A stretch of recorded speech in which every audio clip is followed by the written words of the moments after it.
Padre José Saravia, cuéntenos un poco de su vida.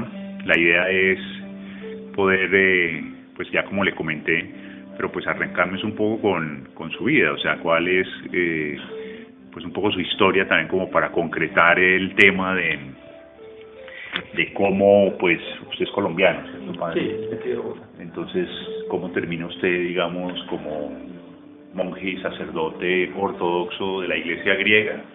sí. Un poco cómo es ese recorrido. Bueno, yo terminé bachillerato aquí en Bogotá.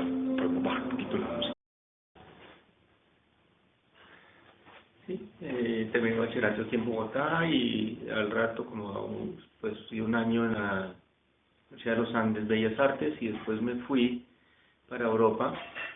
Me instalé en París, pero estuve viajando por varias partes de Europa. Y ya después de casi un año de estar allá, un amigo que había pasado por Grecia y había ido a un lugar en Grecia que se llama el Monte Athos, entonces me escribió. Yo estaba en ese momento en Roma con otra familia amiga mía y me contó sobre este lugar, y entonces pues yo, estando relativamente cerca, decidí viajar a Grecia y ir a visitar este lugar. Y bueno, y lo visité y el impacto fue tal que pensaba quedarme unos días. Después me alargué la estancia unas semanas más y después la alargué para pasar el verano, y finalmente me decidí hacer novicio, bautizarme ortodoxo y ingresar a la vida monástica. Y bueno, estuve en Monte Athos casi 18 años, en el monasterio de Xiropotamo. Después, por varias razones, salí del Monte Athos. Me interesé por estudiar teología en la Universidad Aristotélica de Tesaloniki. Por alguna razón no pude ese primer año que después de que salí, y entonces al año siguiente me ingresé al Arzobispado Ortodoxo Griego de México, donde estuve sirviendo 7 años. ¿En México? En México, 5 años en la Ciudad de México y bueno, en el país de México, y después 2 años aquí en Colombia. Y hace 4 años que ya me regresé a Grecia y pertenezco a una metrópoli, una pequeña metrópoli rural del norte de Grecia que se llama la metrópoli de Sisani y de Siatista. Es una pequeña ciudad llamada Siatista, y ahí he estado los últimos 4 años. Correcto. Bueno, padre, ¿y cómo, es decir, una pregunta que a uno lo intriga, digamos, un poco desde la perspectiva, llamémoslo, latina, del cristianismo latino, ¿cuál podrían ser como las diferencias entre la vida monacal latina y la vida monacal ortodoxa? ¿Cuáles son como esos? Porque de todas maneras me imagino que, pues, dependiendo, ¿no? Porque si uno va a los benedictinos o a los trapenses, cada uno tiene como algún sello pues particular, un carisma que se habla, digamos, en Occidente. En el campo, digamos, de la vida monacal que ha vivido usted tan de cerca, pues, que la ha vivido, ¿cuáles son esos elementos rutinarios, cotidianos? Sí, pues en la Iglesia Ortodoxa no se presentó eso que se presentó en la Iglesia Católica Romana, de ese como fraccionamiento de la vida monástica en diferentes reglas y en diferentes, digamos, comunidades, que cada uno, como se dice, con diferentes carismas. Desde el punto de vista ortodoxo, no sé exactamente, una opinión personal, no sé si esa es la opinión de la Iglesia Ortodoxa. Por un lado, eso, desde el punto de vista ortodoxo, la Iglesia Ortodoxa sí es algo positivo que se haya dado eso, porque entonces se puede, digamos, profundizar más el postulante a la vida ortodoxa, a la vida monástica, puede escoger el ámbito en el cual él cree que puede funcionar más, beneficiarse más y dar más de sí mismo. Entonces hay los diferentes carismas y cada uno puede escoger más o menos al cual, pues el que más le conviene, el que más siente que se adapta. Entonces, por ese lado me parece algo positivo. Por el otro lado, también tiene su lado negativo, porque desde el punto de vista ortodoxo la vida monástica es una. Y no existen, bueno, también en la iglesia ortodoxa existen diferentes reglas, comenzando por la regla de San Basilio, después hay diferentes otras reglas que se fueron dando, pero en esencia la vida monástica es una. Y no existe esa fragmentación, digamos, de formas. Existe una fragmentación, digamos, más interna, que se ve muy claramente, por ejemplo, en el Monte Athos, donde hay, digamos, básicamente tres formas de vida monástica, que son la vida cenobítica, es decir, la palabra cenobítica es una palabra griega, son kinos vivos, es decir, vida en comunitaria.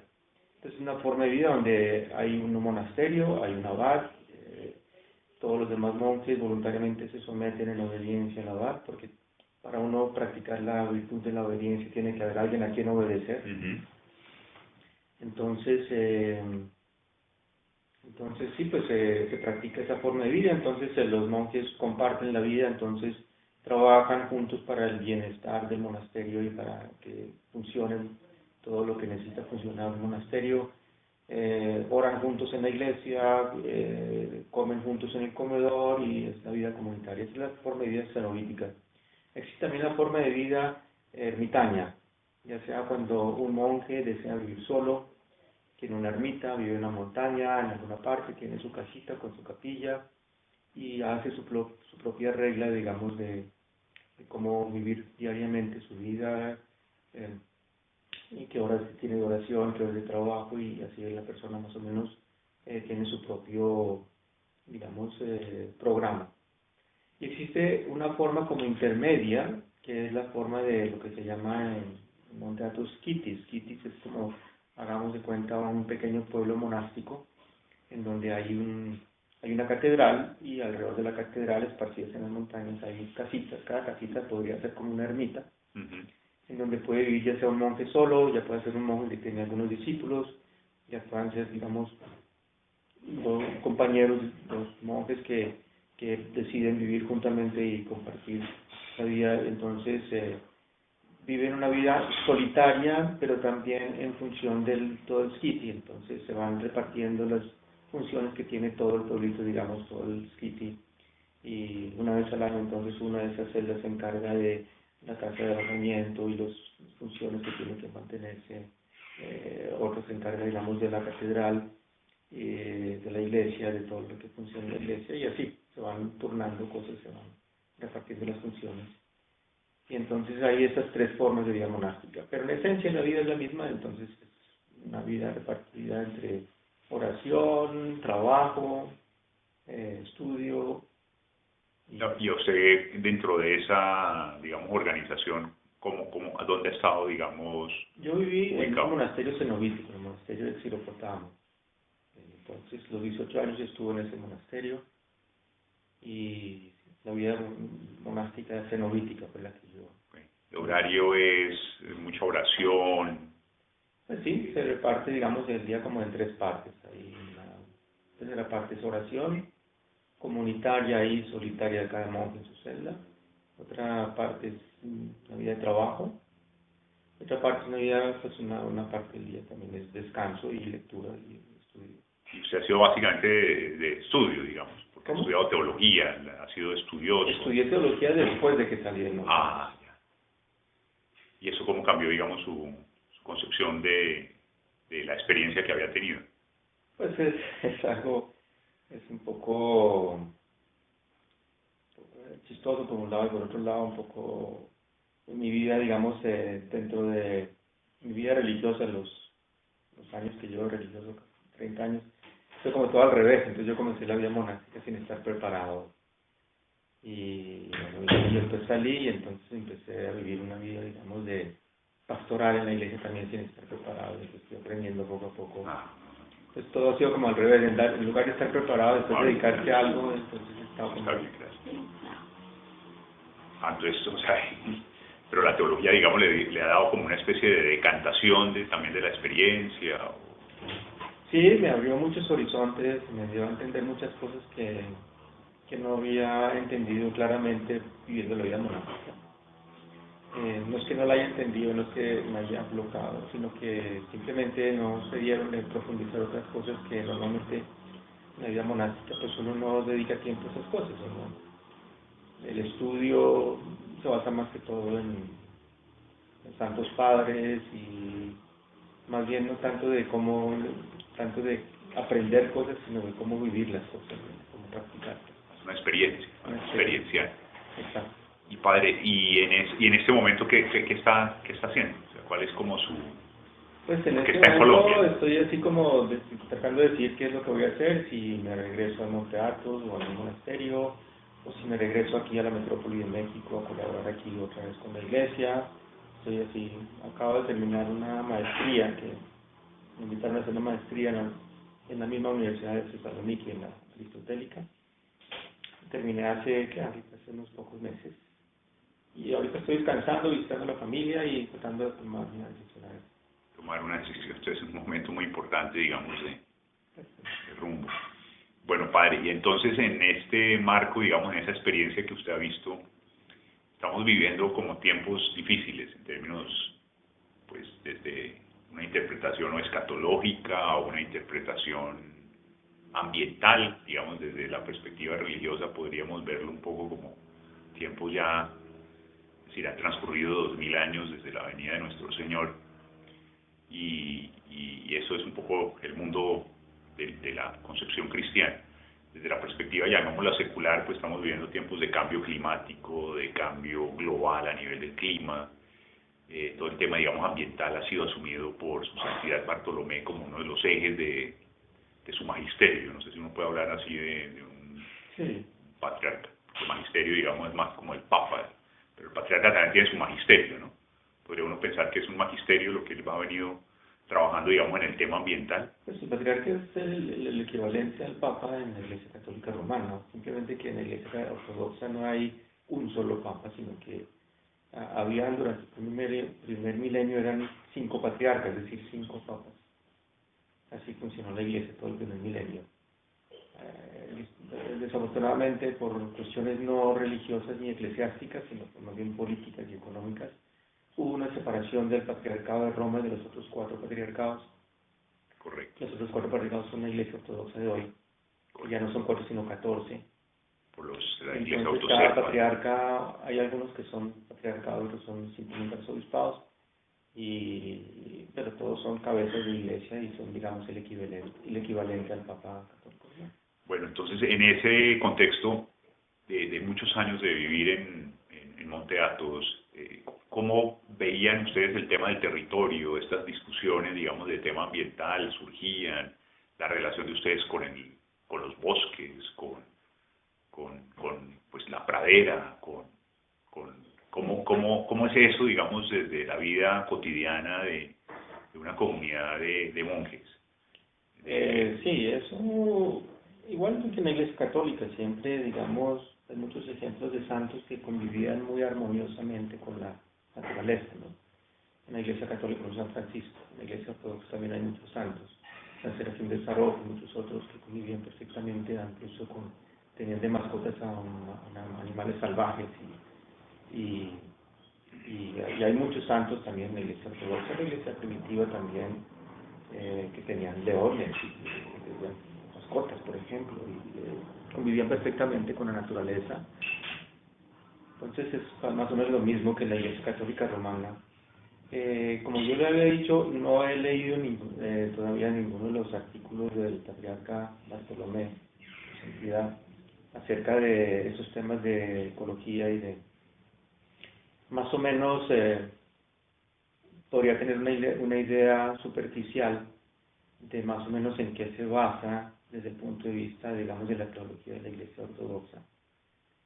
Y precisamente esta mañana eché un vistazo y en la página web del Patriarcado y me algunas cositas, podría ahorita bajar el hay creo que 5 puntos básicos que él habla ahí acerca.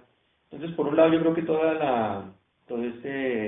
digamos, la participación y la enseñanza que él quiere dar, por un lado están cosas muy claras y que no necesitan ninguna teología ni religiosidad para poder entender, es que el ser humano mucha gente muchas veces por codicia y por cosas, entonces daña el ambiente, ¿no?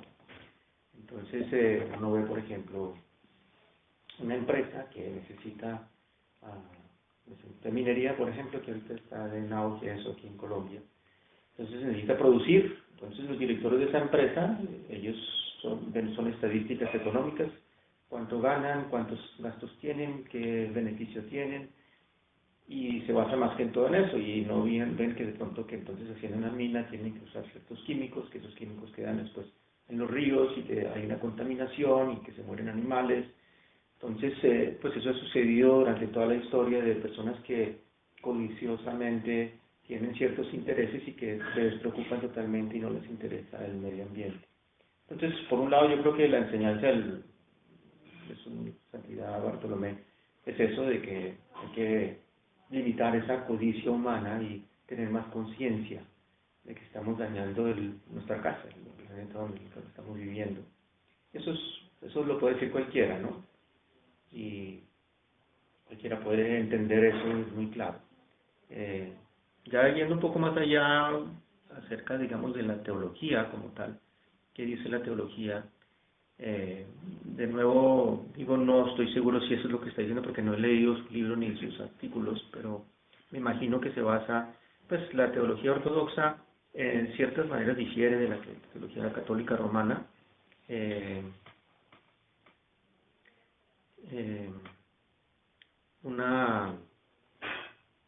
Una profunda diferencia que tienen las dos iglesias le explico un poco cómo se dio esa diferenciación. Y es que, desde el punto de vista ortodoxo, si uno estudia el Antiguo Testamento, uno ve que Dios fue preparando a un pueblo, al pueblo hebreo. Y lo fue preparando porque Dios tenía en su plan de tomar forma humana, de hacerse humano para poder asumir toda la humanidad en sí mismo y de esa manera redentar y salvar a la humanidad. Pero no se podía encarnar de un pueblo caníbal o de un pueblo que no tenía ni idea de qué es la espiritualidad.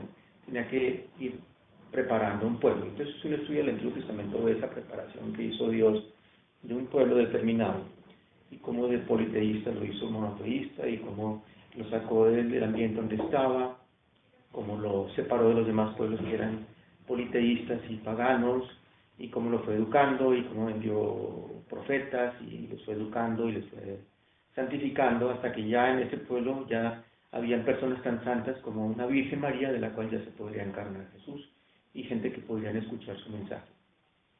Pero desde el punto de vista ortodoxo, bueno, eso es muy claro desde cualquier iglesia cristiana.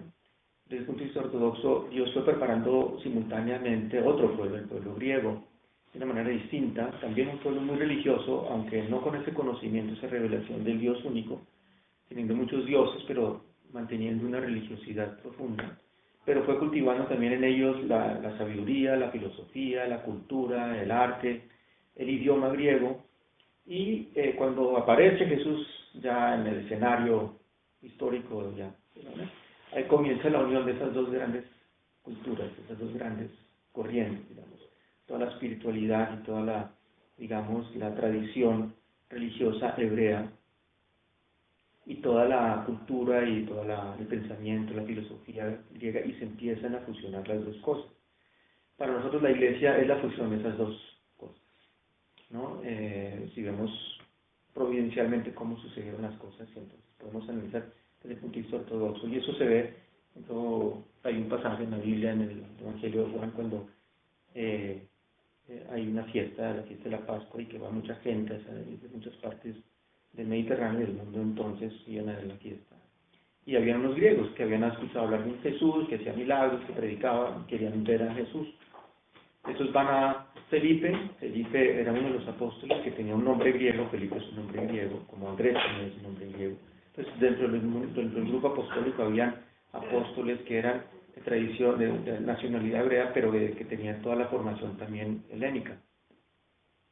Entonces van a donde Felipe como que le da como cosa que de pronto Jesús no los va a rechazar, como que no sabía bien. Entonces va donde Andrés, que tenía como más cercano a Jesús, y los llevan, y la exclamación que hace Jesús en ese momento dice, apenas vean los griegos que llegan a él, se ha llegado la hora en que el Hijo de Dios sea glorificado. Entonces, viene toda esa tradición judaica, digamos, y se empieza a unir con toda la tradición helénica. Y digamos, todo el idioma helénico y todo el pensamiento fue como el instrumento que usó Dios para transmitir ya el mensaje de salvación. Correcto. Entonces, ¿qué pasa? ¿Por qué le digo eso? Porque comenzó esa fusión, pero esa fusión aparece ser algo que sucedió tranquilamente, pero no fue así, fue un choque tremendo, porque eran dos cosas muy opuestas. Cuando usted ve la tradición judaica, hay un Dios que es un Dios que apasionado, un Dios que se enfurece, un Dios que ama, un Dios que habla con su gente, un Dios que sí. En la tradición helénica es un Dios, el concepto de Dios es una esencia pura que no tiene ninguna comunicación con.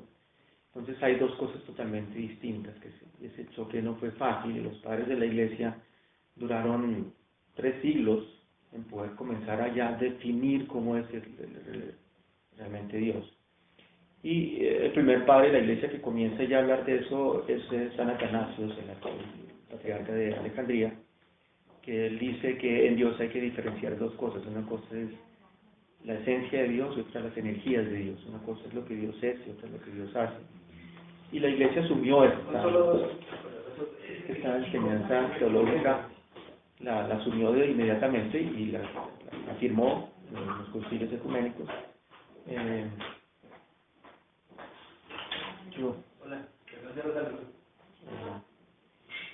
Y la Iglesia Ortodoxa mantiene esa diferenciación hasta el día de hoy. No sé exactamente por qué, después del cisma, entonces mi cuñado Juan Carlos, él es también profesor y médico de la Sabana. Ah, bueno, qué bien. Hola, ¿qué tal? ¿Cómo estás? ¿Cómo te ayudo? Felipe Cárdenas, ¿cómo estás? Por favor, que se ponga de comodidad. Muy amable, gracias.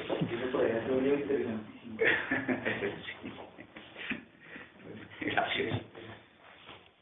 Entonces, pues la Iglesia Católica, cuando ya hubo el cisma, entonces padres de la Iglesia, padres latinos de la Iglesia Católica Romana, no lograron comprender eso. San Agustín, San Anselmo no lograron comprender esa diferenciación y muy influenciados por la filosofía aristotélica regresaron a una forma filosófica de entender que Dios es una esencia pura, que no hay más. Nosotros nos comunicamos con Dios, pero no hay esa relación ya. Entonces, ¿por qué le hago esta explicación? ¿Por qué? Porque en la teología ortodoxa el ser humano tiene una relación directa con Dios a través de las energías de Dios. En la Iglesia Católica, no sé qué está sucediendo en las últimas décadas, eso ha ido cambiando, pero si uno va desde 50 años para atrás, no había ninguna relación entre el ser humano y Dios, era una relación simplemente, digamos, sentimental, amorosa, sacramental, y también una relación, digamos, judicial, podríamos decir, en este término. Sí. Si uno tiene que comportarse bien ante La Dios. presencia del Espíritu Santo es un poco, llamémosla, se establece, pero es como lejana, ¿no? No es algo que...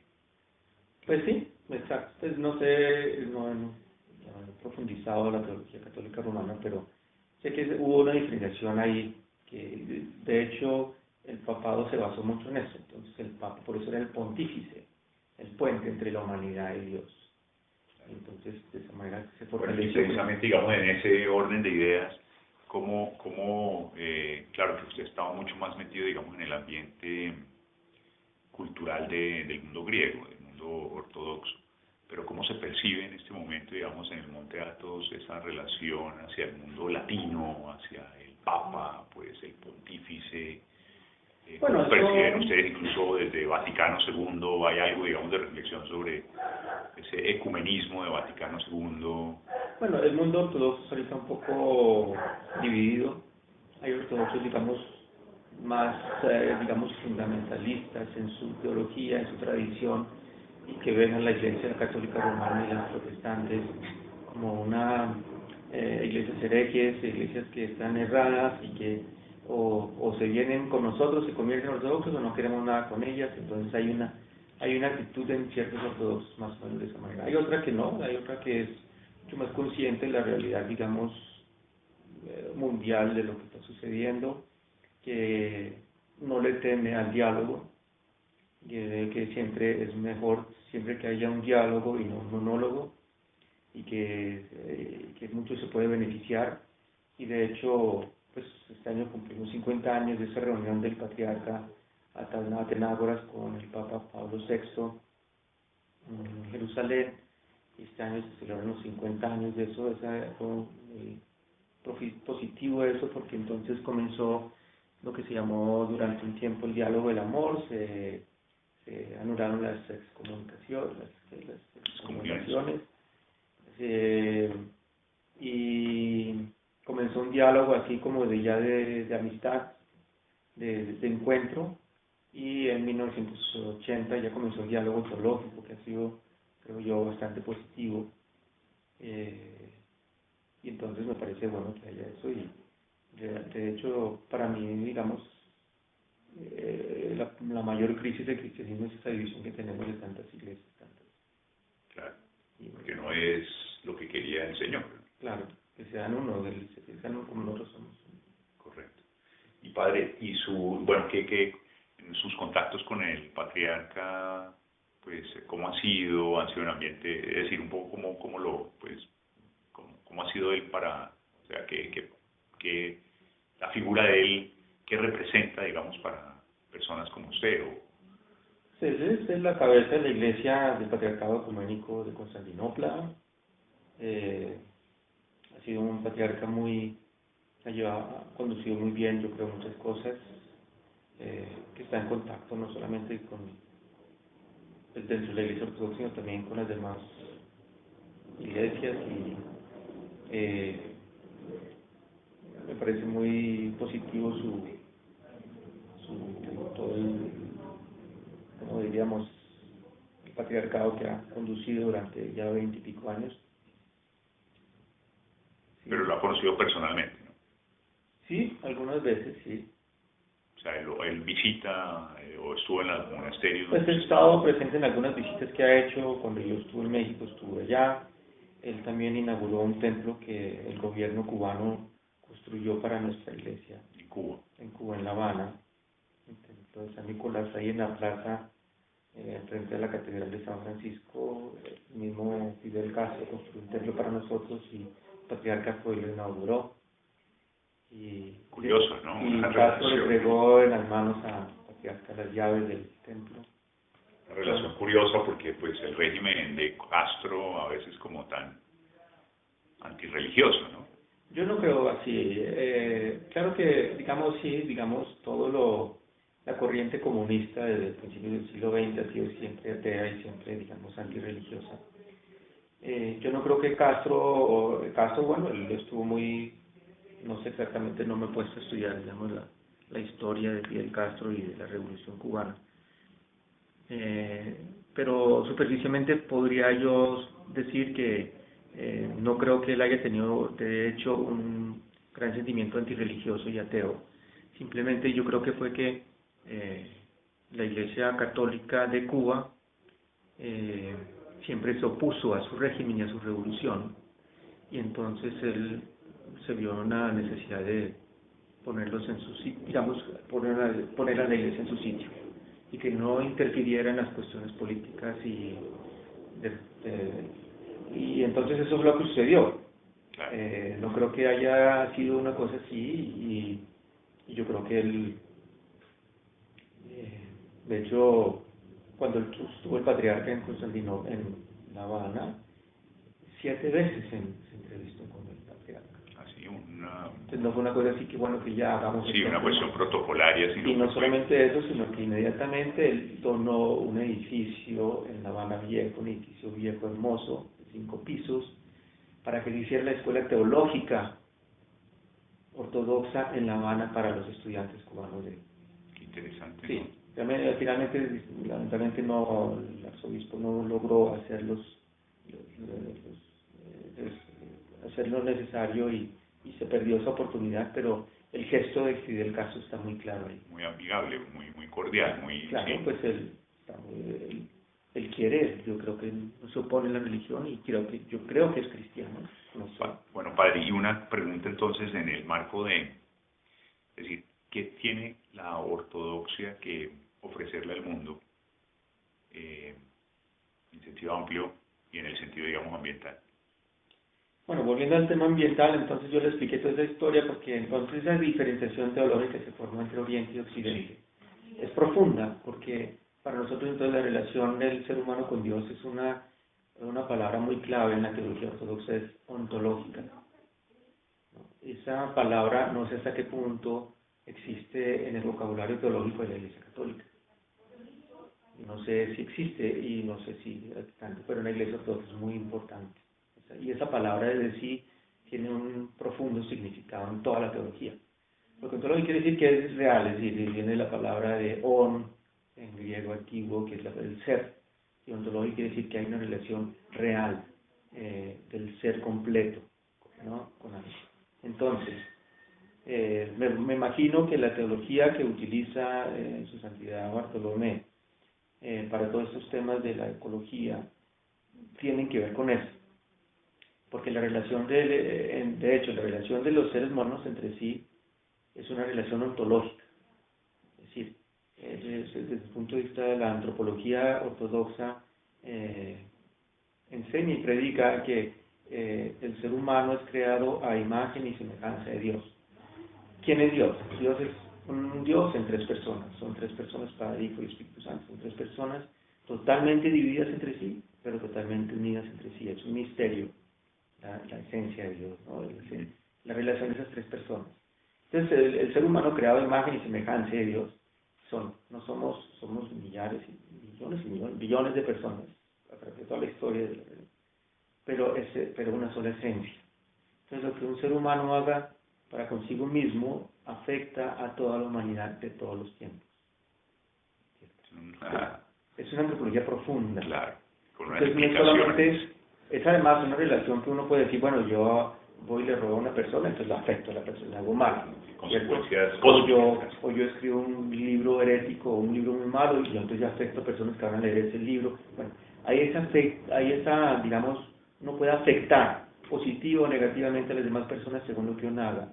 Pero además de esa afección, digamos, ese efecto que uno puede tener sobre los demás, hay un efecto ontológico de todo el ser humano con toda la humanidad.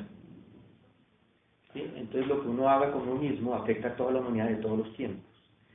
Eso se basa en esa teología ontológica de la antropología, digamos que es el ser humano que es. Y esa relación ontológica existe también entre el ser humano y toda la creación. En cierta manera hay una relación y lo que uno hace, de hecho, entonces la teología que dice que el pecado del ser humano es el que rompió la armonía de la creación, ¿no? Y el apóstol Pablo dice que llegará un momento donde ya se va a renovar toda la creación, ya cuando haya la restitución que Dios tiene programada hacer en un momento, entonces toda la creación va a ser reformada. Entonces el pecado, que como nos dice el pecado de Adán y Eva, todo lo uno históricamente, todo lo único simbólicamente, el hecho es que hubo un pecado y ese pecado continúa hasta el día de hoy, que es esa negación de Dios, ese egoísmo del ser humano querer ser Dios sin Dios. Esa es la esencia del pecado de Adán y Eva. Que les dijo la serpiente, que no, ustedes se les abrirán los ojos y serán como dioses. Entonces, ese deseo de ser Dios sin Dios, haciendo Dios a un lado, es la esencia del pecado original. Nosotros no consideramos el pecado, en la teología no decimos el pecado original, sino el pecado ancestral. El pecado original, visto desde el punto de vista de la Iglesia Católica, es que cometieron ellos pecados y nosotros heredamos la culpabilidad de los pecados de nuestros ancestros. En la Iglesia Ortodoxa no existe, cada persona dará cuentas por sus pecados. Correcto. Pero somos naturaleza caída. Pero sí uno sí no las consecuencias del pecado. Claro, o sea, somos naturaleza caída. Exacto. Entonces nosotros heredamos las consecuencias de los pecados de Adán y Eva y de todos los ancestros. Mentalmente, exacto, podemos escoger entre el bien y el mal. Entonces hay esa tendencia. Y ontológicamente, pues estamos enfermos, nos enfermamos. Claro. Porque... En ese sentido, cuando se habla en algunos autores ortodoxos de la Iglesia como un hospital, una especie de... Sí. Es una metáfora muy pues ilustrativa, ¿no? En el sentido, pues claro, que eso, la Iglesia no es simplemente un lugar de hombres o mujeres santas, sino que de todas maneras es un lugar donde unos están más o menos en gracia y otros están en la búsqueda. Pues eso es relativo, todos estamos enfermos, hasta Ujú. el santo más santo siempre estará enfermo, nadie llegará a la perfección que Dios espera de nosotros. Y sí, la iglesia es un hospital, todos estamos ahí para sanarnos, ¿no? Si el que quiera entrar a sanarse es de verdad, pero hay que comprender que estamos enfermos, ¿no? Correcto, correcto. Entonces, volviendo al tema de la oncología, entonces me imagino que su santidad Bartolomé utiliza mucho estos términos y trata de dar conciencia de esta teología, además de todas las cosas prácticas, ¿no? De decir que no hay tanta polución, que respetemos las aguas, que no, me imagino hay Sí. todas esas clases también de mensajes y de enseñanzas que son muy claras. Mucho diálogo con las ciencias naturales, en el sentido de que hay un reconocimiento como de los hechos, ¿no? De los datos, de eso, en el sentido, digamos, de que hay mucho diálogo, hay como mucho reconocimiento, porque muchos de los pronunciamientos de él han sido en el marco de simposios académicos de muy alto nivel, Sí, con personalidades políticas, pues, desde presidentes, ministros, o sea, se mueve en un nivel de sí, sí, social, pues, llamémoslo, muy sí. políticamente muy importante, muy Sí. trascendente. El territorio, el tema, digamos, del territorio, entonces ha estado en el Amazonas, ha estado en el Ártico, ha estado el tema de toda la El cuenca del Danubio, el Mar Mediterráneo Negro, ha sí. sido, pues, central para él, porque pues, Sí. es un poco, Sobre todo llamar la atención, ¿no? Llamar la atención al mundo y que hay que hacer algo, no podemos sentarnos con las manos cruzadas, y eso, ¿no? Que correcto. hay que empezar a hacer algo. Y en términos, llamémoslos escatológicos, ¿cómo ve usted estos tiempos? ¿Cómo los está percibiendo? ¿Cómo los ve? ¿Cómo se perciben? ¿Cómo se conceptualiza, digamos, las circunstancias, digamos, de división? Que parece que eso es irreparable, o sea, De división entre... división entre las iglesias cristianas, el mundo maometano, pues en este momento bastante un fundamentalismo, porque digamos no todo el Islam es así. Sí, Llamémoslo si lo vemos positivamente, pues es un pluralismo religioso, y dentro de ese pluralismo religioso creemos que a través del diálogo ecuménico vamos a lograr la unión, pero a veces es muy difícil, porque pues por un lado, si yo quiero ser ortodoxo, pues tengo que dejar si soy islámico, pues tengo que creer en Jesús no como un profeta, sino como el Hijo de Dios o como Dios. sí. Entonces un poco, y bueno, y esto alrededor pues de los signos también de mucha decadencia, ¿cómo lo ven ustedes desde esa perspectiva como sacerdote, padre? Pues es un tema un poco espinoso, por eso no hablar de eso, porque uno muchas veces para hablar de eso concretamente tiene que señalar ciertas, digamos, personas o grupos de personas. Entonces yo ahorita que pues, no quisiera entrar tan profundo a decir eso, a señalar quién está detrás o quiénes, ¿no? Pero sí, tampoco es que lo sepan, pero más o menos tener una idea, ¿no? Intuición. Sí. No, simplemente si uno mira la historia antigua, uno ve que habían, pues, la humanidad se dividía en naciones, en diferentes culturas. Cuando una cultura de más poderosa que invadía la otra y la sometía y o la acababa o la utilizaba, bueno, había esas invasiones de una con otras. Yo creo que ahorita sigue haciendo lo mismo, ¿no? Simplemente el mundo ya moderno se ha establecido, hay países, hay fronteras, entonces ahora la forma de invadir, pues hay un grupo de personas que quieren apoderarse del mundo. ¿Sí? Entonces están utilizando ya otros medios, que no son tanto la guerra y la invasión y el desastre, sino entonces utilizan diferentes medios muy aceptados por la humanidad hoy en día, que son medios políticos, medios económicos, medios de diferente índole, de publicidad, publicitarios, y van invadiendo, van apoderándose del mundo. Entonces, si uno estudia, digamos, las profecías cristianas acerca de eso, se da cuenta que va a haber una segunda venida de Jesús, ya no camuflado como un simple ser humano, sino en toda su gloria, pero que antes de esa venida van a haber muchas cosas desastrosas, muchas cosas muy difíciles, y una gran persecución de los cristianos. Y ¿se cree que ya se está dando esa persecución, digamos, de los cristianos? Bueno, sí, está muy claro. pues hay páginas web acerca de las persecuciones hoy en día, y una vez vi una... Pero digamos en el propio mundo occidental, digamos, bueno, el mundo maometano siempre ha sido, en términos generales, bastante hostil. Tanto que el Patriarcado de Constantinopla entiendo que son 5.000 fieles en Istambul. Es una comunidad pequeñita cuando fue pues un patriarcado. Sí, claro que a él también pertenecen todas las islas griegas, de Creta también. Sí, y todo el pero digamos en el propio Istambul creo que no pasan de 5.000 fieles. O sea, sí, es una cuestión. Fueron expulsados. Santa Sofía es hoy un museo. Sí, que fueron expulsados. Sí. En el 55, en el año 55, todos los griegos de Constantinopla fueron expulsados bárbaramente, ¿no?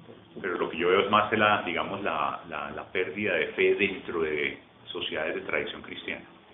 Un poco esa secularización, esa indiferencia. Pues de ahí, eso no se ha dado porque así, bueno, hay elementos, por ejemplo, el avance de la ciencia, por un lado, entonces, el avance de la tecnología, entonces ya mucha gente, hay muchas cosas que se escriben en la Biblia o recuerdos de la tradición de la iglesia, que ya la gente dice, mira, esto no es verdad. Entonces la gente pierde su fe, la gente que tiene una fe muy superficial, pues dice, pues ya no creo en eso. Entonces por un lado existe ese factor, pero yo creo que esta gente que quiere gobernar al mundo tienen un elemento básico que es muy anticristiano y quieren eliminar el cristianismo. Ahora, eliminar el cristianismo no es coger y matar a todos los cristianos. Hay diferentes maneras de eliminar a los cristianos, entonces una de esas es aguando cada vez más el debate cristiano. Entonces yo creo que esta proliferación de iglesias protestantes, esta gente está detrás, gente que tiene unos pastores que tienen tanto dinero y tanto poder. Aquí abren una iglesia y abren un centro clínico para todo el mundo, los domingos. Y entonces el pueblo necesitado cae en estas redes y se van a estas iglesias. Claro. Entonces, hay algo detrás de todo eso. Eso no es un fenómeno que se da dentro de la iglesia, así como un fraccionamiento del cristianismo en sí, sino hay algo que está moviendo todo eso y que está patrocinando todo eso. Como una gran sopa, entonces si echamos más agua, cada vez queda más agua a la sopa y ya no, es insípido, el cristianismo ya queda es insípido y cualquier persona dice, es una tontería. Entonces ahí yo estoy seguro que hay un factor ahí que está tratando de hacer eso. Hay otros factores, usted va a todos los países cristianos, el aborto, entonces los matrimonios homosexuales, una cantidad de cosas, los medios de comunicación. Los mensajes anticristianos son increíbles, ¿no? Están desde los dibujos animados, para los más infantiles que hay, ya hay elementos sublimes anticristianos. Es decir, el mensaje, cantidades. ¿Cómo educar? Yo tengo 2 hijas y mi esposo. Mi menor tiene 17 años, están un poco en esa edad de rebeldía. Y cómo educar hoy una familia con valores cristianos, con principios cristianos. Lo digo yo porque yo vengo de una tradición católica, pero digamos percibo, por ejemplo, que en la liturgia católica se ha perdido mucho esa capacidad, digamos, que va más allá del discurso del sermón, que pues como se volvió eso como muy, llamémoslo, es decir, se perdieron cosas, se perdió el latín, por ejemplo, que era la liturgia, es decir, la liturgia ortodoxa latina. Sí. Eso se perdió prácticamente. Entonces el sentido de la sacralidad litúrgica a veces es muy difícil de comprender para un niño que no percibe, digamos, esa atmósfera que puede estar presente, digamos, o que está presente en una liturgia ortodoxa. Sí. Entonces el sacerdote católico, pues no estoy hablando que sea siempre así, ¿no? Pero a veces cae mucho en la figura del pastor, ¿no? Que tiene que hacer un súper discurso cuando no están, cuando digamos la ornamentación litúrgica se ha perdido. Sí, eso es muy difícil, o sea, uno percibe a veces como padre que porque es que uno puede hablar mucho de Dios, pero es que no es solo hablar de Dios, sino que a veces tiene que haber ayudas, medios, instrumentos, herramientas, y el culto era uno de esos. Sí. Eso se nos ha perdido. Sí, se dice que hay que hablarle a los hijos de Dios, pero es más también, y más importante, también hay que hablarle a Dios de los hijos. Entonces hay que haber la oración, ¿no? La oración de los padres es muy importante, y la oración litúrgica también. Entonces, si la Iglesia Ortodoxa afortunadamente mantiene una vida litúrgica profunda y muy llena de enseñanza y de espiritualidad, ¿no? Si uno va a un país ortodoxo no puede ver la gente que participa, porque la liturgia no es solamente una misa. La misa es la ceremonia, digamos, el sacramento la ceremonia para celebrar el sacramento de la Eucaristía. La Iglesia Católica, no quiero criticar en esto, pero lamentablemente sí se ha limitado su liturgia simplemente a hacer varias misas al día. Pero yo podría, digamos, como católico, participar en una, es decir, eucarísticamente en una ceremonia ortodoxa. Puede participar, pero no puede, compartir la fracción del pan de la Eucaristía. El pan bendito se puede participar, pero no la Eucaristía. ¿Por qué no? Porque precisamente... ¿Por respeto o porque ontológicamente no habría algunas implicaciones? No, ontológicamente no tiene ningún sentido eso. Simplemente... por respeto. No, es que esa es una de las cosas que se ha dado en el diálogo entre la Iglesia Ortodoxa y la Iglesia Católica. Es muy interesante, cuando comenzó el diálogo en el año 80. Entonces pensaron las bases, bueno, vamos a dialogar, pero tenemos que tener unas bases. Sobre estas bases tenemos que comenzar un diálogo. Entonces, una de las bases fueron entonces cuál es cuál es el factor que define la Iglesia como tal. No me acuerdo bien, lo había visto ahorita como un año, pero no me acuerdo en ese momento bien, pues creo que me equivoqué en algo, pero más o menos es eso, que ¿cuál es la base? Entonces dijeron, la Iglesia Católica propuso que lo que define la Iglesia es el Papa, el papado. La Iglesia Católica dijo, no, lo que define la Iglesia es la Eucaristía. Y sobre esa base tenemos que comenzar el diálogo. La Iglesia Católica finalmente, dentro del diálogo, los enviados por la Iglesia Católica aceptaron todos los puntos de vista ortodoxos, que la base es la Eucaristía. Eso es lo que define la Iglesia. Y si vemos la Iglesia desde los tiempos apostólicos, después los tiempos de los padres, vemos que la base de toda la Iglesia es esto. Mientras que desde el último milenio la Iglesia Católica basó que la Iglesia se basa en la institución del papado, digamos, en el... Es política. Pues sí, eso fue un error que sucedió en el Patriarcado de Roma, digamos. Vicisitudes históricas que hoy se pueden entender, pero que en su momento generaron mutuas descomuniones. Sí, entonces si uno está unido con el Papa, entonces uno está dentro de la Iglesia y uno es parte de la Iglesia. Si uno no está en comunión con el Papa, entonces uno está fuera de la Iglesia y no está en la Iglesia. Entonces durante un milenio eso ha sido la teología más o menos de la Iglesia Católica Romana. Mientras que la Iglesia Ortodoxa sigue siendo desde el tiempo apostolístico, ¿no? La base de lo que define a la Iglesia es la Eucaristía, esa presencia real, ontológica de Cristo. Por eso, pero entonces si yo comulgo tendría que decirle al sacerdote mi intención de pertenecer a la Iglesia Ortodoxa. Sí, pero eso, lo que pasa es eso, es que, bueno, hay un diálogo de unificación de las dos iglesias, pero precisamente el sacramento de la Eucaristía va a ser ya el sello de que estamos unidos, no es el medio para unirnos. ¿Sí? Por eso, pero si yo como católico quiero hacer parte de la Iglesia Ortodoxa, ¿qué tendría que hacer? Sí, pues tendría que catequizarse, aprender cuál es la teología ortodoxa. Después usted ya cuando admite que usted participa, que usted admite que esa es su teología, sus creencias, entonces usted, después de ese proceso de aprendizaje y de participación, digamos, litúrgicamente, y entonces ya, pues usted puede ingresar a la Iglesia Ortodoxa. Es algo que no está definido totalmente hoy. Hay la tradición que un católico para ser ortodoxo tiene que ser bautizado y crismado. Hay otra parte de la Iglesia que dice que no, que simplemente es suficiente la crismación. Entonces tendría que ser crismado, porque es la primera comunión, la confirmación en la Iglesia Católica. Entonces, después de ese proceso de catequesis y de asimilación y de que usted acepta ser ortodoxo, entonces viene su crismación y ya después puede participar de todos los sacramentos. Sí. Otra pregunta, padre, para ya ir dejándolo tiempo.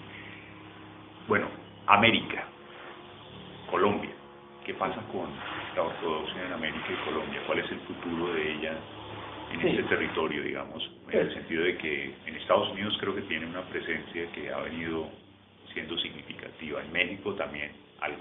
Colombia, pues, no sé, poco me atrevería a decir que está como en su, más Sí. atendiendo de pronto los ciudadanos rusos o griegos que viven en Colombia. No es una iglesia proselitista.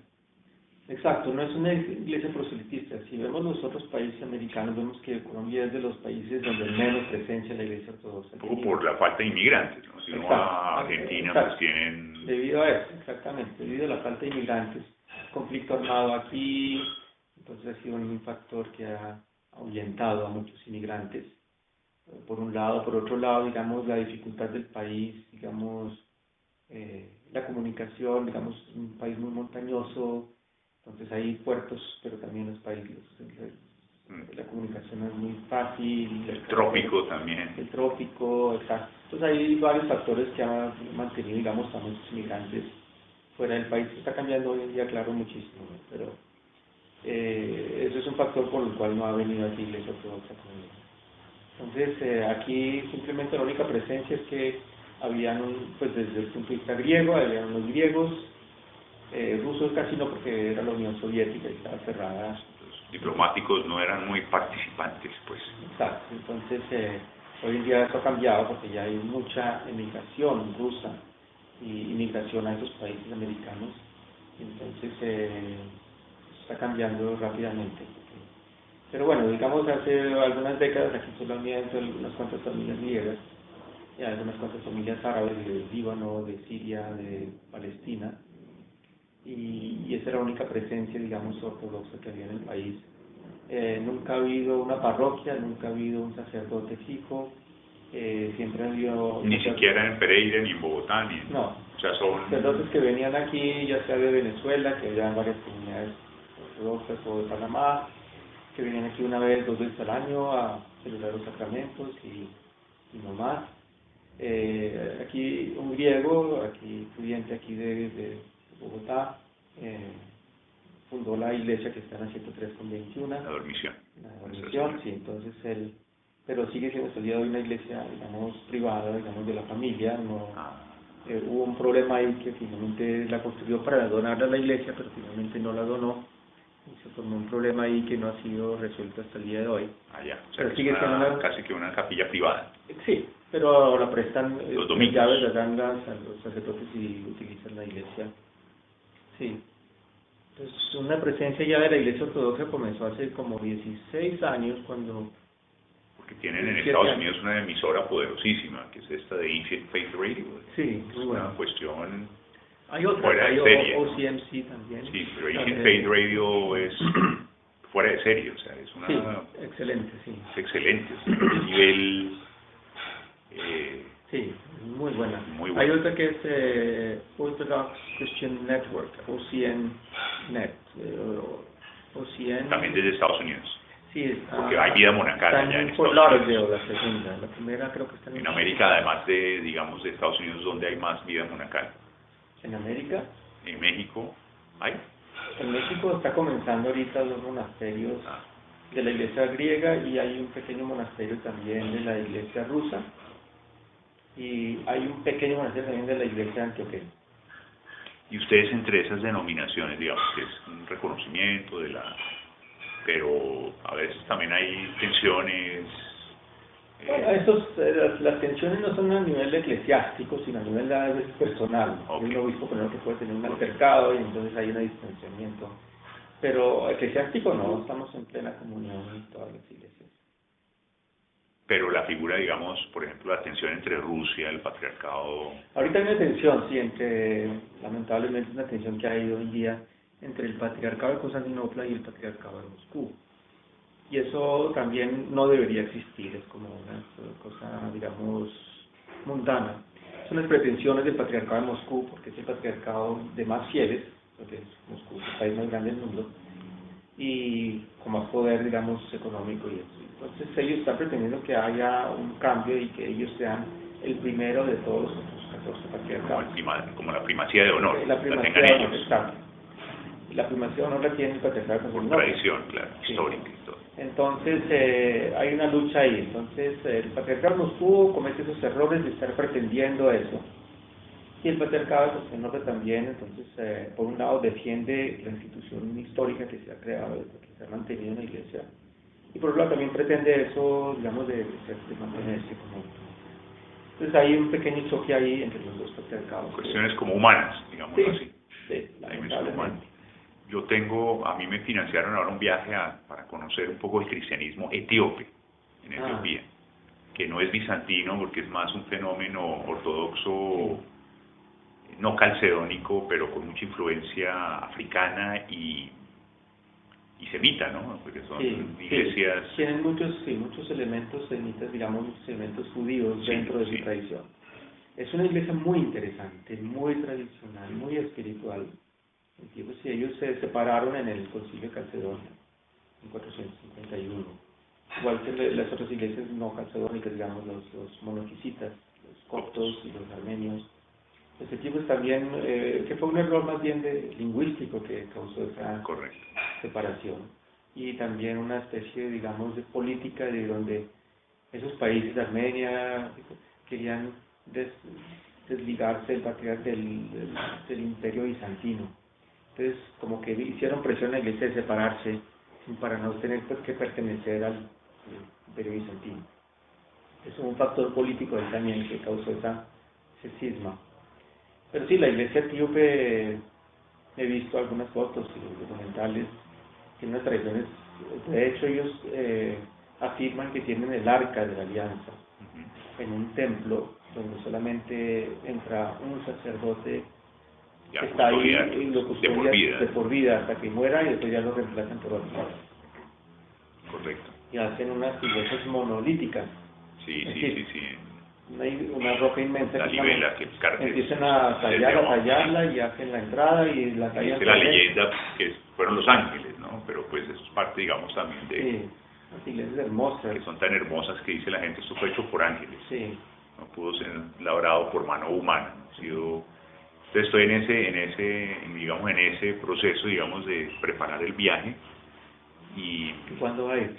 Diciembre. Va a ir con la hija mayor, incluso va a acompañar la hija mayor. Eso va a ser muy bueno para ella. Pues espero que sí. Otras tradiciones cristianas.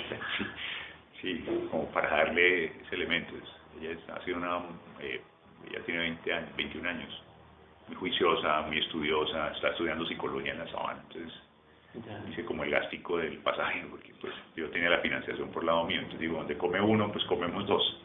Compartimos un poco y además para la compañía, siempre de todas maneras es una cultura extraña, es como darle ese premio, digamos, que ha sido muy juiciosa y a veces muy también testaruda con uno, ¿no? Porque tiene un carácter muy fuerte, entonces un poco como para que estemos los dos un mes. Mi esposa no quiso ir porque se quedaba la otra niña sola, entonces me dijo, no, vete tú. Entonces en esas estamos. ¿Quién lo patrocina? ¿La universidad? Sí, la universidad está con el patrocinio de la universidad. Un proyecto difícil porque como la universidad de todas maneras es una obra corporativa del Opus Dei. Sí. Entonces ellos al principio fue un poquito difícil dar a comprender como la relevancia del tema, ¿no? Porque siempre hay que ser muy cuidadoso, porque se pueden generar pronto suspicacias alrededor del por qué se está haciendo un tema de estos, ¿no? ¿Usted enseña antropología? Yo soy antropólogo y yo estudié antropología y terminé también medicina homeopática, pero la medicina homeopática en Colombia es muy difícil ejercerla, porque hay mucha competencia. No tanto, sino que el estamento médico es muy hostil, digamos, a la homeopatía, en el sentido de que es para ellos una pseudociencia. Entonces, existe un marco legal para el ejercicio, pero es muy difícil. Entonces, con mi esposa tenemos una fundación y ahí hacemos algunos trabajos en la parte emocional. O sea, la homeopatía ha sido muy cercana también al cristianismo, ¿no? Porque la homeopatía en Colombia fue ejercida por párrocos en el siglo XIX, a finales del siglo XIX, en los ambientes. Ella tuvo un contacto muy importante, digamos, porque es una medicina natural. ¿Sí? Es básicamente el equivalente de lo que hoy se habla de agricultura orgánica a nivel de los seres vivos. porque lo que hace ella es básicamente ¿Quién? potenciar... ¿Es su esposa? No, Sí. la medicina homeopática ya. lo que hace Sí. es básicamente parte del principio de que el ser humano es energía vital, es energía, ¿sí? Es decir, somos energía. Y entonces lo que hace es que la enfermedad es un desbalance de la enfermedad de la energía que se manifiesta en cáncer, un dolor de estómago. Entonces el elemento es buscar una sustancia del reino animal, vegetal, que tenga una simpatía, una similitud con lo que está pasando esa persona. Y el eje de todo es lo emocional y mental. Yo puedo tener un dolor de estómago, pero si soy una persona irritable, agresiva, ansiosa, se buscan medicamentos que en el proceso de experimentación con la persona tengan esas características, además de los problemas orgánicos. Entonces, eso es un punto, es una medicina de la persona. Entonces, ha habido desde el punto de vista cristiano mucha cercanía, muchos de los papas pues, tuvieron sus homeópatas de cabecera. Y ese es un punto. El otro punto, digamos, un poco de discrepancia es que como trabaja con sustancias diluidas en agua, el remedio homeopático está muy diluido en agua y en cada dilución hay una potenciación que es básicamente agitando el remedio. Y eso hoy se sabe que es energía cinética. Entonces yo diluyo y agito 80, 100 veces y esa potenciación potencia el remedio. Entonces después de un punto de potenciación los remedios se vuelven agua, pero entre más diluidos y más potentes son para enfermedades crónicas. Entonces hay una contradicción con la química moderna, pues si son agua, ¿cómo así que cura? Entonces eso no se ha podido explicar del todo el por qué. Hay muchas teorías desde la física, pero no existe una explicación. Entonces ha generado un campo de debate muy fuerte. Entonces pero yo lo he venido trabajando hace unos casi ya 18, 20 años y vemos resultados desde las fases agudas hasta dimensiones mentales y crónicas. Entonces es limpia, purifica. Entonces uno a veces también, es decir, ayuda a desenredar problemas mentales de todo tipo. Y como el remedio es tan económico, entonces pues rompe con el monopolio de las farmacéuticas, sí, que a ti te mandan el medicamento y después toda la vida hay que usarlo. Entonces ahí estamos. He estado en Colombia tratando con varios amigos, pero no es fácil.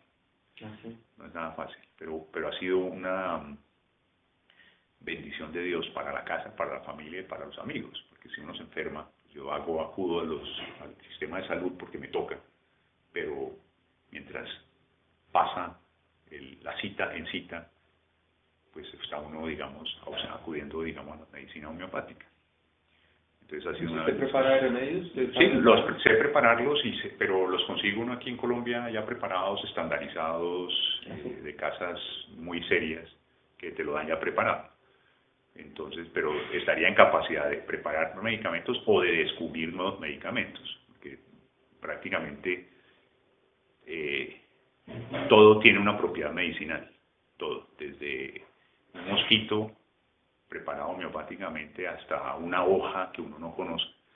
Entonces hay aproximadamente unos 4.000 remedios identificados, pero con 100 medicamentos que se han trabajado en los últimos 100 años. Usted trabaja prácticamente en África, hay todo un trabajo de homeópatas con SIDA, en este momento con ébola también. Lo que pasa es que eso no se publicita, porque hay toda una, es decir, como es una pseudociencia. Si usted va a Wikipedia, hemos tratado de cambiar ese título en Wikipedia, pero es imposible, porque es de las palabras más custodiadas. Wikipedia trabaja con voluntarios, pero para modificar una palabra se llaman lo que se llama como custodios.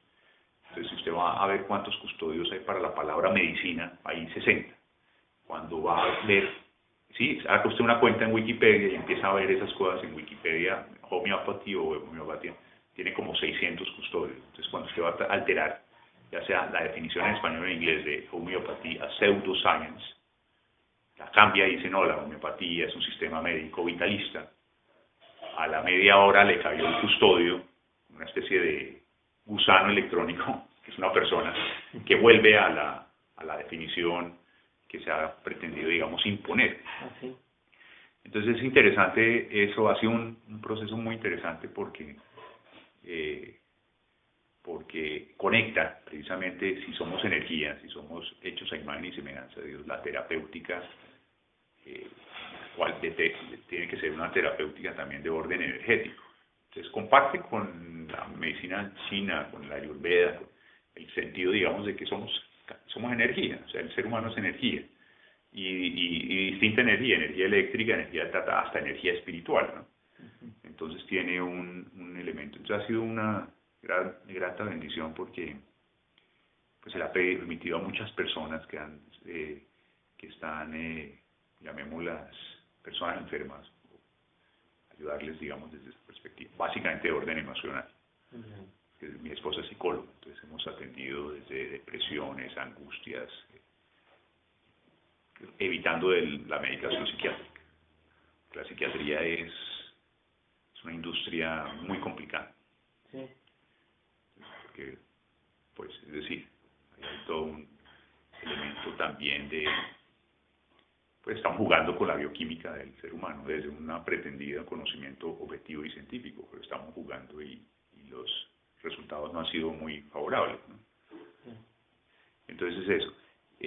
Padre, le agradezco mucho sus palabras. Y en Colombia, ¿qué pasa con Colombia? ¿Cuál sería, digamos, el panorama de Colombia a nivel, digamos, del aporte de la perspectiva? Para mí es muy importante porque yo, como le digo, yo vengo de una tradición, como usted debió haber pertenecido también a una tradición católica en su momento. Sí. Pero lo que yo percibo es no solo en Colombia, sino a nivel del mundo latino, una crisis. Yo no sé si el Papa Francisco la vaya a resolver.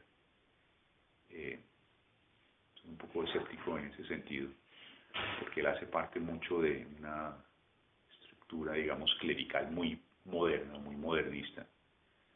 Entonces, muy elogiado por la prensa y por los medios, pero llamémoslo que el sentido de la ortodoxia, incluso católico romana, está bastante desdibujado. Entonces, por eso ha sido mi exploración también desde hace muchos años, pero pues en mis oficios como antropólogo, pues no he tenido, digamos, yo vivo en Chile, entonces a veces vamos una vez al año a la iglesia de la Dormición. Entonces no hemos podido, digamos, participar muy activamente también por la distancia. Pero como he estado metido, trabajé 14 años con jesuitas en la Javeriana. Entonces yo percibo una crisis que es una institución que ha sido, pues, llamémoslo, a la elite del mundo. Pero lo que yo vi es una pérdida, digamos, de la capacidad de transmitir el sentido del Evangelio y de la... Entonces, claro, estamos expertos en Heidegger, no expertos pero digamos, el profeta bíblico, un abandono, digamos, a no ser que sea por allá en las facultades de teología, pero para el resto, digamos, del pueblo de Dios, hay una crisis muy grande, digamos, que se percibe, ¿no? O sea, yo no me estoy inventando nada, sino que en Holanda se están vendiendo las iglesias. Sí. Pues aquí hay varios factores, ¿no? Un gran factor de la crisis, sobre todo aquí en Latinoamérica, es el celibato obligatorio. Entonces, eso tiene sus consecuencias a largo plazo, porque por un lado, entonces ya, bueno, además de los escándalos que se presentan, pero dejamos eso al lado, hay un déficit de vocaciones sacerdotales. Y ese déficit, entonces, escuchaba una persona que me explicaba, y es que entonces la iglesia no tiene suficientes sacerdotes, entonces se tiene que, digamos, los que hay, asignarlos a parroquias más o menos de la alta sociedad. Y la baja sociedad, pues entonces hay parroquias, claro está, pero es tanta la gente que no alcanza el sacerdote a atender a la gente personalmente. Entonces viene con toda esta invasión de iglesias protestantes y la gente que como no se siente que está siendo atendida y que es una iglesia que responde a sus necesidades, entonces se van a todas estas iglesias protestantes. Y algunos van de iglesia a iglesia, otros terminan perdiendo ya su fe totalmente porque ya se desaniman totalmente de cualquier cosa. Y como digo, la televisión hace un destrago anticristiano impresionante, los mensajes antirreligiosos y anticristianos que hay. Y sí, hay una crisis mundial, ¿no? Pero aquí en Latinoamérica también se ve eso fuertemente. Porque aquí era el baluarte del corazón de la Iglesia Católica, ¿no? Latinoamérica. Claro, pero La nosotros mayor cantidad. nacimos, tengo 50 años, ¿de cuántos años tiene, padre? 52. 52, estamos casi contemporáneos. Yo estudié en los Andes, yo estudié antropología en los Andes también. Pues yo estudié un año Bellas Artes. Ah, ok. Entonces, del 60 para acá, hablamos de una iglesia del 90% de católicos en América Latina. Hoy en día se está hablando ya de cifras del 70%. Se asume que en Brasil hacia el 2040 el 50% de las iglesias van a ser protestantes. Sí. Estaba mirando esa estadística en estos días de Brasil, por ejemplo, que es un continente, que es un país católico, pero con una penetración protestante. Sí, eso es... Pero la iglesia, es decir, pero pues un juicio personal, una observación personal. Yo pienso que bueno, todos tenemos culpa, pero más culpa tiene el que más responsabilidad tiene. Entonces yo sí pienso que, digamos, que la jerarquía ha sido, es decir, tiene más culpa que yo, o que un feligrés común y corriente. Porque pues tienen más poder, tienen la posibilidad del radio, de la emisora, tienen la posibilidad de la prédica. Entonces yo creo que eso sí ha sido un elemento, y pienso que es una hipótesis personal, pero creo que tiene también una corroboración. El cambio de la liturgia del Novus Ordo, que fue un poco, llamémoslo muy bien intencionado, que era un poco como acercar la iglesia comunicativamente al pueblo, pero pienso que en ese punto, los lefebristas tenían razón. O sea, que la pérdida, digamos, del sentido de la sacralidad litúrgica, porque la misa de San Pío V era la misa ortodoxa latina. ¿Así? Sí, hay distintas liturgias también dentro de ese mundo latino, Ya. pero eso se perdió.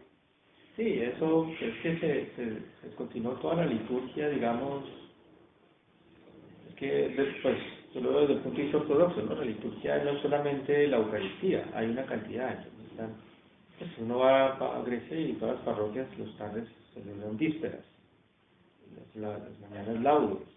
¿Y ahí la gente participa o también se vive el Sí, fenómeno bueno, también, allá también hay crisis y entonces participa gente de todo el mundo, pero hay mucha gente que no va sino los domingos, otras veces gente que va esporádicamente. Allá también se vive una crisis y sobre todo Grecia es un país que es muy sufrido durante todo el siglo XX y desde todo punto de vista, y hay consecuencias muy graves como la crisis que hay ahora, que esta crisis fue formada, fue planeada, no se dio así simplemente, fue totalmente planeada.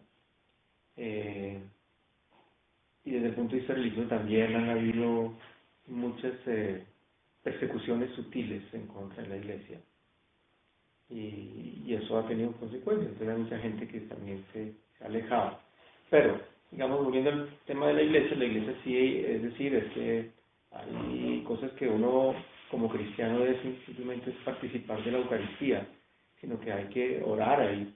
Todos los días hay santos que están celebrados, que se celebran sus memorias, sus festividades, y el cristiano pues debe conocer la vida de los santos y tiene que orarle también a los santos, porque son intercesores ante Dios. Eso se perdió en la Iglesia Católica, ya no hay memoria de santos. Hay otras oraciones que son, por ejemplo, las oraciones de vísperas y laudes son oraciones de glorificación a Dios, de petición, de agradecimiento. Por eso que también deben formar parte de la espiritualidad de cada cristiano, no solamente ir a participar del cuerpo y la sangre de Jesús. Pero entonces si nosotros vamos históricamente, claro que lo que le voy a preguntar implica pues una cantidad de memoria y cosas, pero usted tengo dos preguntas más, esa y la de su trabajo de investigación, un poco a nivel de tesis de maestría sobre qué trabajó. Pero la primera es, si uno históricamente estudia el cisma, los años que, además que fue un proceso histórico de varios siglos, ¿no? Que terminó finalmente en el 1054. pero ya venían roces. ¿Quién se separó de quién? Eso no fue una separación eclesiástica. Eso históricamente es totalmente claro que eso fue el imperio que comenzó Carlomagno. Él tenía muy claro, él veía, digamos, la cosmovisión de Europa en ese entonces, veía, bueno, primero que fue el imperio que fue, él empezó a unificar las tribus que habían invadido a Europa desde el siglo IV, V, los anglos, los sajones, los francos, fue unificando esas tribus y formó un imperio. Pero eso fue más o menos en el año 800, por ahí. Él veía que en ese entonces el imperio más fabuloso y más grande del mundo era el imperio bizantino, que estaba ahí al ladito, y que la iglesia romana pertenecía al imperio bizantino. Entonces él astutamente empezó a apoderarse del clero de la iglesia romana, para separarla del imperio bizantino, y quedarse con toda Europa para sí. Entonces él comenzó eso, no lo logró, claro, pero sus sucesores continuaron la misma cosa de darle muchas donaciones de tierras, darles poder al clero, al papa, esto. Y fue un proceso de 200 años, en donde ya, no me acuerdo exactamente cuál papa y la fecha, pero creo que ya en el año 1004, por primera vez en la historia, hay un papa ya no romano, sino germánico. Ahí comienza ya el gran problema. Porque entonces ya ahí está, sigue ese desarrollo de la separación. ¿Y por qué? Porque en el siglo séptimo, octavo, comenzó el Islam. El Islam en cuestión de 30 años se apoderó de los 5 patriarcados que había en el mundo cristiano, todo el mundo eran 5 patriarcados. Se apoderó de 3 en 30 años. Es decir, como está haciendo hoy el Estado Islámico cortando cabezas. O te conviertes al Islam o cortamos la cabeza. Y así fue que todo el norte de África, toda Arabia, todo el Medio Oriente era cristiano. Sí, claro. Y en cuestión de 30 años se convirtieron al Islam todos. Y entonces el patriarcado de Alejandría, el de Jerusalén y el de Antioquía quedaron bajo un régimen islámico. Entonces se debilitaron enormemente. Los que se mantuvieron como cristianos tenían que pagar impuestos, tenían muchas dificultades. Quedaron 2 patriarcados, Roma y Constantinopla. Entonces ahí, ya después de este proceso de apoderarse del clero de la iglesia romana, ya con un papa ya germánico, se intensifica eso, precisamente para que Europa quedara independiente. Y eso fue la causa principal del cisma, fue eso. De hecho, si uno mira los pueblos del Mediterráneo, tradicionalmente todos nos hemos considerado romeos, es decir, romanos. Sí. Se va a ir a Constantinopla y entonces el patriarcado se llama el patriarcado Rum, patriarcado Rum, en turco. Así le dicen el patriarcado romano. Sí. Y así usted va a Siria, y va a Líbano, y va a Israel, todos se consideran romanos. ¿Por qué? Porque esa era la tradición, ese era el mundo de ese entonces, todo el mundo cristiano se consideraba romano. Claro. Pero cuando ya el alto clero de la iglesia de Roma se fue apoderado por estos germánicos, entonces sucedió la separación. Y ya empezaron los conflictos que con Bulgaria, que entonces el filioque, entonces que a veces sí lo aceptaban, a veces no, después sí lo aceptaron definitivamente. Sucedieron muchas cosas así, fueron como pequeños la palabra como provocaciones o como pequeños conflictos, pero la intención era esa, ¿no? De quedarse Europa independiente del patriarcado, del imperio bizantino. Correcto. Y ahí esa es la razón. Esa es la razón.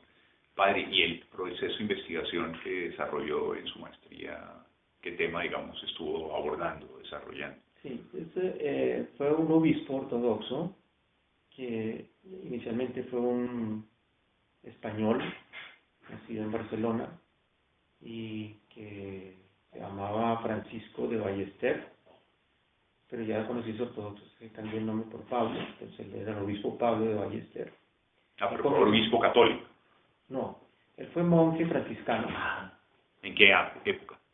Él nació en el 27. 1927, siglo XX. Sí.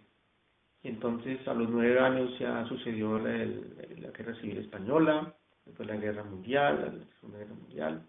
Entonces vivió una infancia y una adolescencia bastante tormentada, no personalmente, sino a su alrededor. Todo era... El hecho es que él decide hacerse monje en una situación muy... que es un gran mérito que tiene, que también España ha sufrido grandes persecuciones impresionantes. Son casi desconocidas, mucha gente no sabe las persecuciones que ha sufrido España desde la mitad del siglo XIX hasta hoy, digamos. Y él decide hacerse monje, de esa confesión de fe y de servir a la iglesia. Entonces entra a un monasterio ahí cerca de Barcelona, que había sido ocupado por las fuerzas, digamos, revolucionarias. Entonces no habían destrozado el monasterio, pero se habían hecho muchos, una de las cosas que habían hecho era la biblioteca, la habían quemado. No habían quemado, pero sí la habían, pues, prácticamente destruido, pero estaban todos. Entonces asignan al padre Francisco de arreglar la biblioteca, y arreglando el catálogo se encuentra con un edicto papal, que en pocas palabras decía que el que considere un apostolado en el apóstol Pablo, y que él considere que él no estaba siempre y totalmente súbdito al apóstol Pedro, entonces que es un hereje y que será quemado.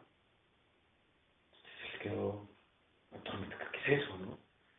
Entonces era no me acuerdo, por ahí tengo los datos, pero ¿cuál papa, qué edicto papal era más o menos años 1500 y pico? Se quedó muy atormentado con eso, va a donde su padre espiritual, se confiesa, él dice, no se preocupe, se siga su trabajo. Pero él no se tranquilizó, y más adelante encuentra otro, de otro papa, de otro año, y le decía más o menos lo mismo.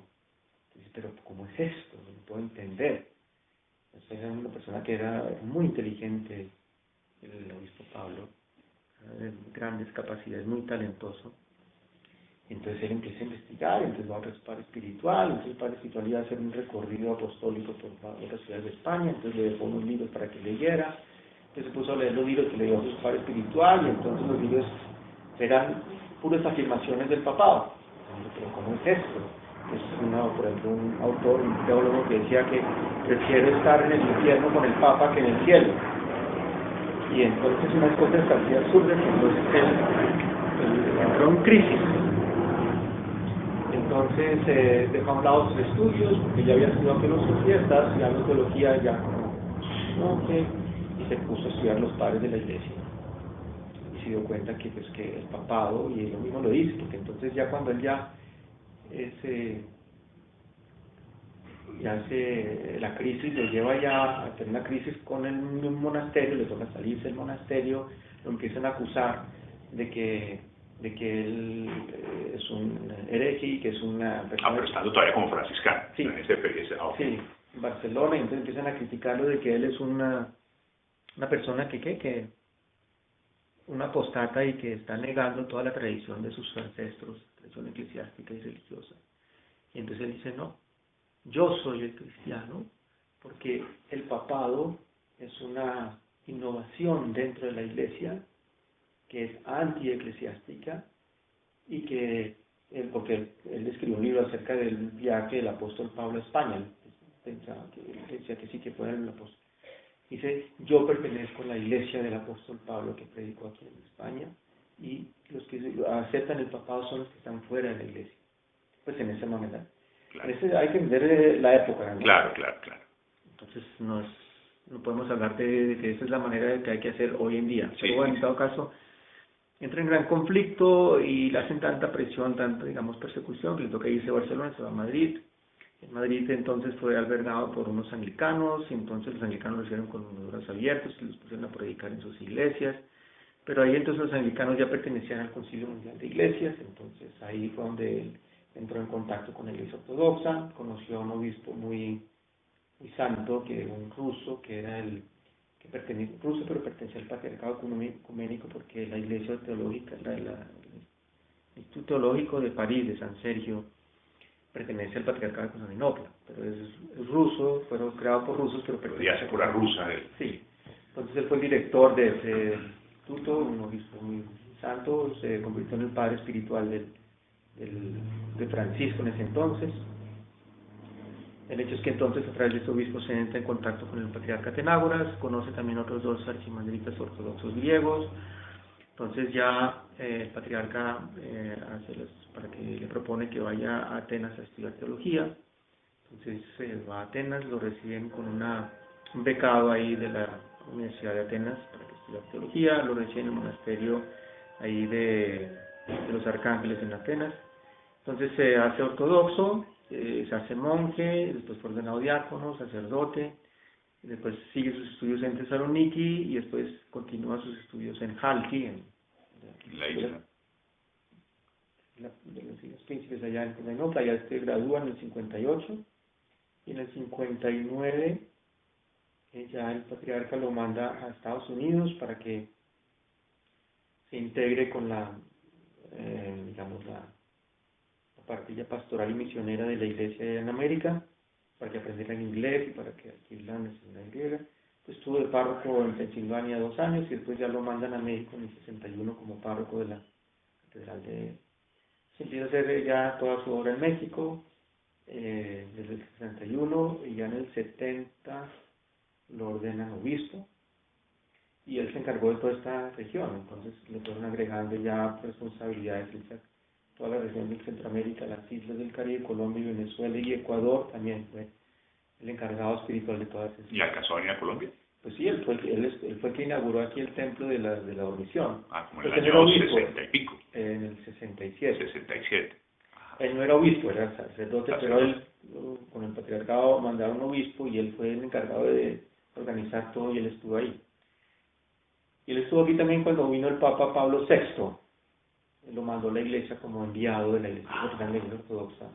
Y estuvo aquí en la conferencia episcopal de todos los obispos de Latinoamérica. Medellín. En Medellín. Él estuvo ahí presente y tiene todas las anotaciones que hizo. Y también estuvo en el concilio eucarístico que hubo también, cuando estuvo aquí el Papa. Estuvo presente ahí. Bueno, el hecho es que él duró así y ya en el año 1984 lo asesinaron allá en México. Fue asesinado. Sí, fue asesinado. Él se metió mucho también en la política, porque es una persona sumamente culta y sumamente capaz de muchas cosas, y entonces él fue profesor en la UNAM también y en varias universidades de México. Y lamentablemente se metió mucho en la política y no se dio cuenta a tiempo que algunos de esos políticos no eran personas digamos de confiar. No se sabe exactamente el por qué lo asesinaron, pero el hecho es que un domingo, como el 23 de enero del 84, ofició la liturgia, ya después terminó, se despidió de los fieles, salió de la iglesia con sus vestimentas para llevarlos al carro y llegó un vecino que vivía ahí cerca y le pegó 4 disparos. Entonces no se murió inmediatamente, duró 10 días en el hospital y ya se murió. Y la persona que le disparó lo puso en la cárcel y el mismo día que entró a la cárcel, ese mismo día lo encontraron colgado. Entonces dicen que se suicidó, pero lo más seguro es que lo asesinaron para que no hablara quién fue el que lo había mandado a matar. Entonces no se pudo esclarecer. No. Nunca se supo. No se supo el por qué. Qué bueno. Sí. Bueno, entonces esa fue usted se centró sobre la figura histórica. Pues mi tesis fue 3 partes. Una parte era una pequeña biografía de él. Una segunda parte era un catálogo de toda su obra, los libros que escribió, las conferencias y esto. Y una tercera parte era un análisis, porque la profesora que me invitó a hacer la maestría, la especialidad de ella es la homilética, cómo predicar. Entonces tenía que tener eso, la maestría tenía que tener ese tema. Entonces traduje del español al griego una de sus homilías y un análisis de la metodología de cómo él predicaba. Qué interesante. Qué bien, padre. No, pues le agradezco muchísimo. Muy, muy interesante todas sus palabras.